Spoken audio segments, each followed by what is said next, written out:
শফি বিক্রমপুরী বাংলাদেশের সিনেমায় প্রভাবশালী অত্যন্ত গুরুত্বপূর্ণ একটি নাম। পুরো নাম শফিউর রহমান। তিনি শফি বিক্রমপুরী নামে চলচ্চিত্র পরিচালনা ও প্রযোজনা করেছেন। সিনেমা প্রযোজনা পরিচালনার পাশাপাশি ছবি প্রদর্শনের জন্য প্রেক্ষাগৃহ নির্মাণ করে প্রদর্শক পরিবেশক হিসেবেও বাংলা সিনেমায় বিরাট ভূমিকা রেখেছিলেন। এছাড়াও শফি বিক্রমপুরী দেশের রাজনীতিতেও ছিলেন বেশ সক্রিয়।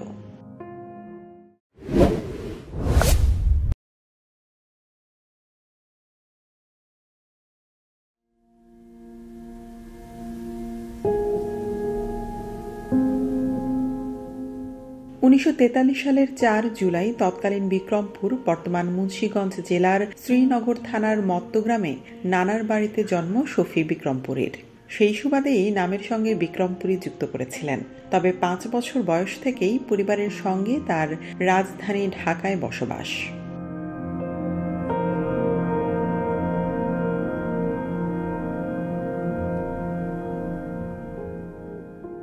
মাত্র 22 বছর বয়সে প্রযোজক হিসেবে আত্মপ্রকাশ করেন শফি বিক্রমপুরী।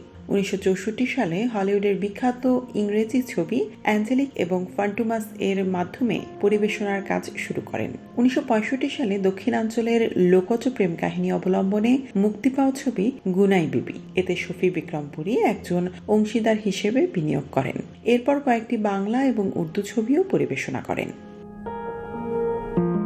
এছাড়া 1972 সালে খ্যাতিমান পরিচালক সুভাষ দত্ত পরিচালিত মুক্তিযুদ্ধ ভিত্তিক সিনেমা অরুণোদয়ের অগ্নিসাক্ষী এবং শহীদুল হক খান পরিচালিত কলমিলতা সিনেমা দুটিও যৌথভাবে প্রযোজনা ও পরিবেশনা করেন শফি বিক্রমপুরী। 1989 সালে ঢাকার মালিবাগে পদ্মা এবং সুরমা নামে দুটি সিনেমা হল নির্মাণ করেছিলেন তিনি, যা ওই সময়ে দর্শক মুখর থাকত। শফি বিক্রমপুরীর অরুণোদয়ের অগ্নিসাক্ষী ঢাকার জোনাকি সিনেমা হলে প্রেস শো করা হলে সে সময়ের দেশবরেণ্য ও নন্দিত ব্যক্তিবর্গ তো ছিলই, এমনকি বাংলাদেশের সাবেক রাষ্ট্রপতি জিয়াউর রহমানও সিনেমা হলে বসে ছবিটি দেখেন। অরুণোদয়ের অগ্নিসাক্ষী মস্কো আন্তর্জাতিক চলচ্চিত্র উৎসবে প্রদর্শিত হলে সেখান থেকে মেরিট অব ডিপ্লোমা পুরস্কার পায়।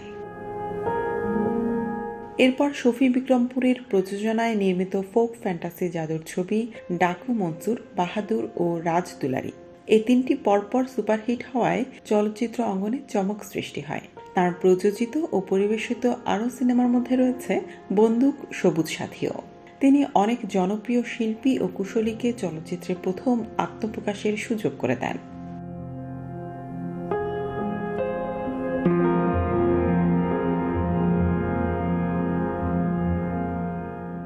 শফি বিক্রমপুরী বাংলাদেশ জাতীয়তাবাদী দল জাতীয় নির্বাহী কমিটির সদস্য ছিলেন প্রায় 30 বছর ধরে বিএনপির রাজনীতির সাথে সম্পৃক্ত। 1979 সালে ফেব্রুয়ারি মাসে অনুষ্ঠিত দ্বিতীয় জাতীয় সংসদ নির্বাচনে স্বতন্ত্র প্রার্থী হিসেবে খ্যাতনামা এই চলচ্চিত্রকার নির্বাচনী এলাকা নং 178 ঢাকা 5 আসনে প্রতিদ্বন্দ্বিতা করেন। নির্বাচন শেষে জিয়াউর রহমানের আহ্বানে এবং সে সময়ের বিএনপির মহাসচিব অধ্যাপক ডাক্তার AQM বদরুদ্দোজা চৌধুরীর সহযোগিতায় তিনি বিএনপিতে যোগদান করেন। বিভিন্ন সময়ে তিনি দলটির কেন্দ্রীয় পদে থেকে দায়িত্ব পালন করেন। বাংলাদেশ জাতীয়তাবাদী দলের দুঃসময়ে অস্থায়ী কার্যালয় করার জন্য শফি বিক্রমপুরী তার কাকরাইলের নিজস্ব ভবনে অফিসের ব্যবস্থা করে দেন। দীর্ঘ সময়ে রাজনৈতিক অঙ্গনে তিনি ন্যায়নীতিবান, দেশপ্রেমিক, সর্বোপরি পরিচ্ছন্ন ও আদর্শবান রাজনীতিবিদ হিসেবে সকলের কাছে পরিচিত।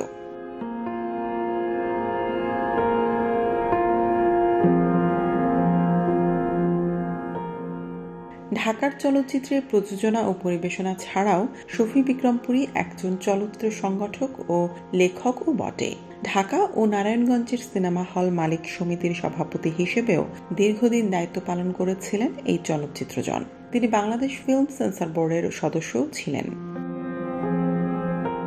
একজন সমাজসেবক হিসেবে শফি বিক্রমপুরী মুন্সিগঞ্জ তথা বিক্রমপুরে প্রতিষ্ঠা করেছেন অসংখ্য শিক্ষা প্রতিষ্ঠান। তার জন্মস্থান শ্রীনগরে প্রতিষ্ঠা করেছেন নাসিমা শফি সরকারি প্রাথমিক বিদ্যালয়, বেগম ফাতেমা আরশেদ আলী উচ্চ বিদ্যালয় এবং ঢাকা মাওয়া মহাসড়কের পাশে আল মদিনা জামে মসজিদ অন্যতম। এছাড়া তার স্ত্রীর জন্মস্থান নেত্রকোনা জেলার বারহাট্টা উপজেলায় দশাল আশরাফুল উলুম হাফিজিয়া মাদ্রাসা এবং সদর উপজেলায় পাঁচকাহানিয়া ফাতেমা আমির আলী দারুল উলুম মাদ্রাসা প্রতিষ্ঠা করেছেন। এই মাদ্রাসার পাশেই আল মদিনা নামে আরেকটি মসজিদও নির্মাণ করেন। সমাজসেবার পাশাপাশি শফি বিক্রমপুরী গ্রন্থ লেখায়ও ব্যস্ত ছিলেন। ঢাকার স্মৃতিকথা নিয়ে 2008 সালে প্রকাশিত ঢাকায় 50 বছর নামে একটি বই লেখেন। তার লেখা অত্যন্ত আলোচিত গ্রন্থ আমার দেখা ঢাকার 75 বছর ইতোমধ্যে প্রকাশিত হয়েছে। রাজনীতির 70 বছর নামে আরও একটি গ্রন্থ প্রকাশিত হওয়ার কথা ছিল।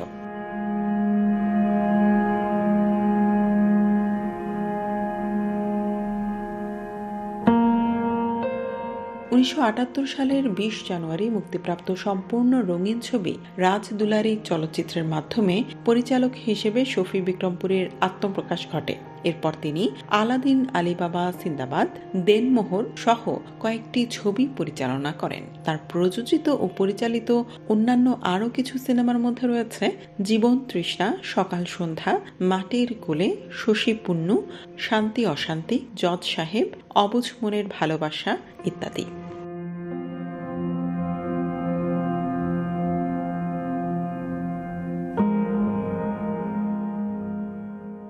শফি বিক্রমপুরী বাংলাদেশের চলচ্চিত্রাঙ্গনের অত্যন্ত সফল এবং সকলের শ্রদ্ধাভাজন ব্যক্তিত্ব।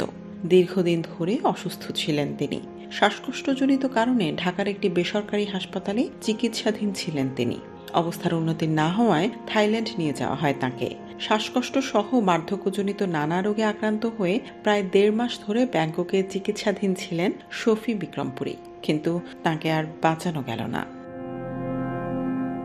ঢাকায় চলচ্চিত্র নির্মাতা, প্রযোজক ও পরিবেশক শফি বিক্রমপুরী 2023 সালের 18 অক্টোবর 80 বছর বয়সে ব্যাংককের একটি হাসপাতালে চিকিৎসাধীন অবস্থায় মৃত্যুবরণ করেন।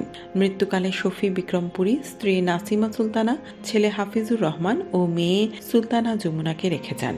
মেয়ের নামে তিনি যমুনা ফিল্মস লিমিটেড প্রতিষ্ঠা করেন।